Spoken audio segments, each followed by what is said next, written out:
I start every day with a drawing as meditation practice. So every morning I spend at least 15 to 20 minutes drawing in a meditative state.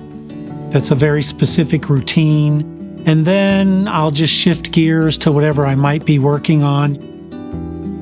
I started drawing when I was a kid and then started drawing as a specific practice probably 15, 16 years ago. I used to periodically have to deal with panic attacks. And I sort of suddenly realized that whenever that was happening, I immediately would pick up a pencil or a pen and start drawing. And it would slow down my breathing, it would help me focus. I draw almost exclusively organic things, something that I can wonder about its life. How did it get here? What had to happen for that leaf to grow on that tree? That's kind of what I start with because that helps me focus and think about that thing. Think about the miracle of the fact that that thing was ever alive.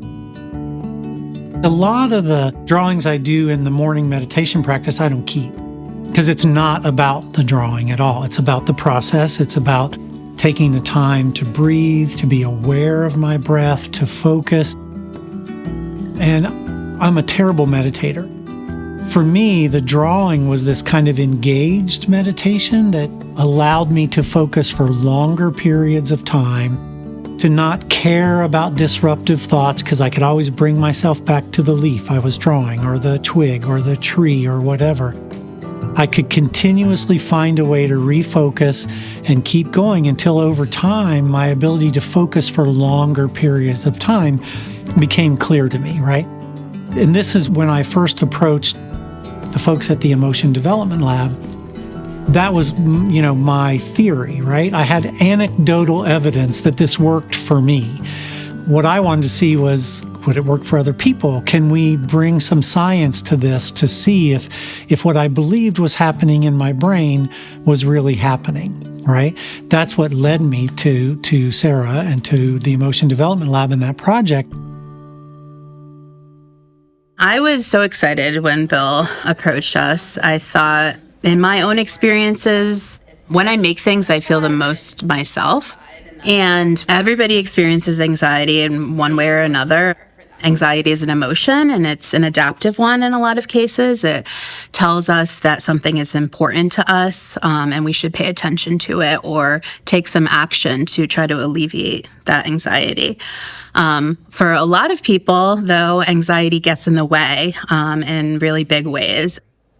And with the Drawing Anxiety Project and our mind study, in collaboration with Bill, we're interested in providing a tool that infuses mindfulness meditation with drawing so that hopefully we'll be able to develop a kind of intervention where anybody could use it, whether they have really impairing anxiety or just the kind of stress and worries that come with modern daily life. So the project started in phase 1.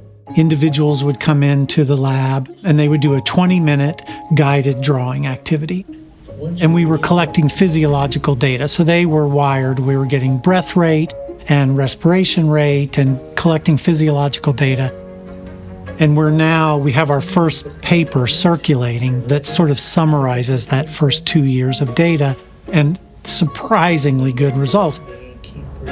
Our hope is to be able to scale it up on a significant level and make it available to people, whether it's, an app that they download that has the guided meditation process that they can use, or a website that we create that people can access and do the work through the website, perhaps even share work to create some sense of community around it. So that's our long-term goal, really, is to take the evidence that we have and use it to find the support to scale the project up significantly. We see this as potentially being another tool in people's toolkits that we can tell them about in terms of ways to help manage anxiety in daily life. And potentially, I really want this experience to be accessible to anybody that would be interested or think that they could benefit from it. being creative or getting in touch with your creative side, even if you don't think that you're a creative person, has a lot of benefits for our cognitive and emotional functioning. And for people to know that there's empirical support behind it, that's important to some people, including me, to show that the statistics shows that it helps people. And I think if we can just get a few more people out there interested and engaged in the arts, then we'll be successful.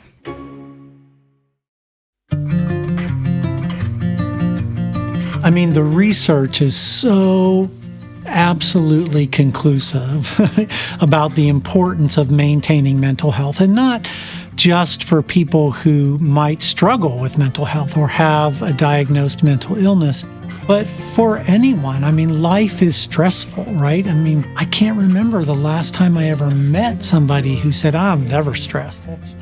And so if you only focus on your physical health, what you're eating, the amount of exercise you're getting, or your nutrition, you might achieve a certain amount of overall wellness, right?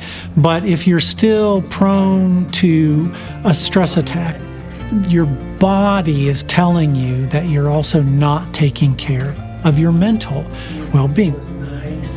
I guess what I really want people to see, particularly in the arts, there are tools that can enhance the quality of your life, not just as somebody who goes and consumes art, buys a ticket to the theater, but as someone who can make something, that the making process, not the product, the making process can add a benefit to your life.